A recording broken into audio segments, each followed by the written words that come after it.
Hello Star Wars fans, Jeremiah here, and today we're going to be doing a product review of one of my favorite series. It's for the Metal Earth 3D metal model kits. You may see them in this sort of packaging. I've already done the thing. We're going to be talking about the K-2SO model, which if you're a obvious Rogue One fan, you will love K-2SO. Very funny droid. And that's why I decided to get his model kit. And boy, it was a difficult one. I also picked up a couple others, which I'll probably talk about as well. I want to see how this video goes first. So hopefully this will help you decide whether this sort of model kit is the right thing for you.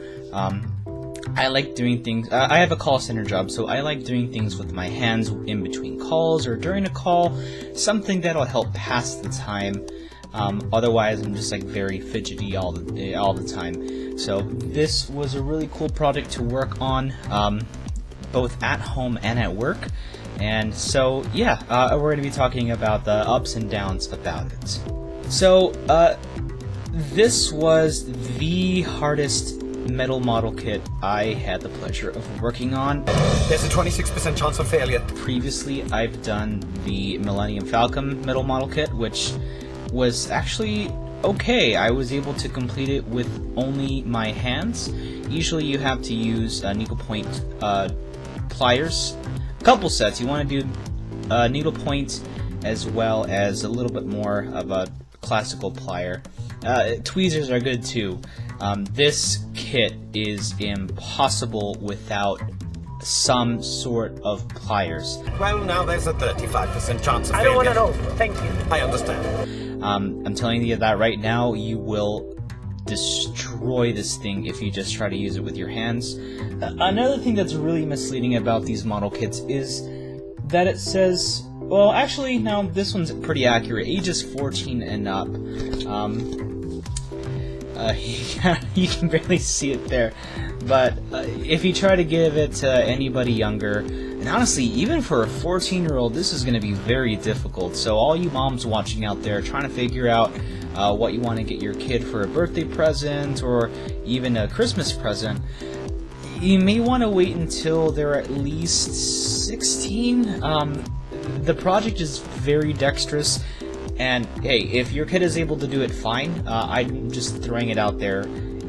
It's really difficult, and it took me about 12 hours, 10 hours to complete total. I'll just go ahead and show you what I used. So, the most useful plier for me was this just classical plier, and the other one to get the more intricate, smaller pieces out was the needlepoint plier.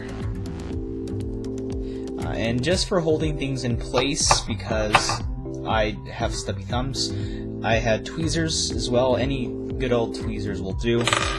So that's how I got the product done, and I'll show pictures here showing just how small the pieces that you're working with are compared, and there's going to be a hand comparison and everything. Overall, it was fun to work on. I actually worked on it for 8 hours straight at once. I don't recommend doing that, but hey, if this is your niche, then go ahead. Doesn't sound so bad to me. The only reason I say don't do that is because I strained my eyes and really hurt my wrist doing the model 8 hours straight, because you're bending metal, you're bending it very precisely, and the end result is, I don't even know if I did this completely right, guys. There were a couple pieces that I end up breaking, which didn't contribute too much to how the model ended up looking. You can kind of just not look at it.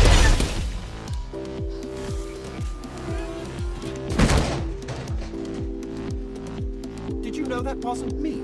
And it'll be fine. But my biggest complaint has been the legs were the hardest to kind of put together and stabilize because of how small the pieces were. The joints couldn't really stay still. They kind of are very wobbly. I'll kind of show you the end result of it. Let's see. See how it shakes?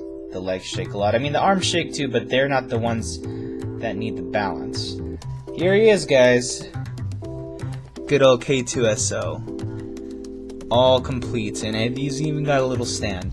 But, here, let me see if I can even... Okay.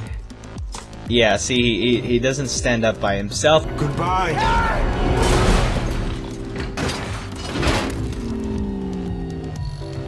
Ooh, sneak peek at my setup. Woo! But yeah, this is a...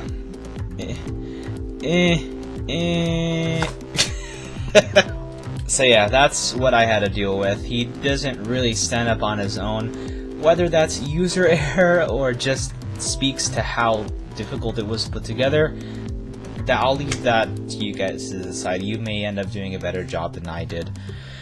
But yeah, that was the difficult part about it, was the joints, and I'll show pictures of the joints as well, and how just irritating it was to put it together. And he's got a total of 1, 2, 3, 4 joints. That's wrist, elbow, knee, and ankle. 2 sets of those, and there were... it was not fun. He is taking us to quiet. Other than that, it was a fantastic build. I had a great time building it. If you're into model making and you have experience with the plastic version, Metal Earth is a great series to work with, even if it's not Star Wars. You just gotta really do the initial investment in the pliers, though. Because it says that, you know, there's no soldering needed, which is true. You don't need to solder anything together. Everything clips together, and all the instructions are right here, step by step. It tells you how to do it. What was interesting, though, is being that I've done Metal Earth before, I'm only accustomed to one set of instructions. K-2SO actually needed 2 separate ones. The first part being the legs, the second part being his torso and arms. Speaks to the complexity of this particular model. So we actually picked up this Metal Earth model at the Star Wars launch bay, which me and my fiance made a video on. We kind of made a little tour of it, and you'll be able to catch a small glimpse of other Metal Earth models that they have available.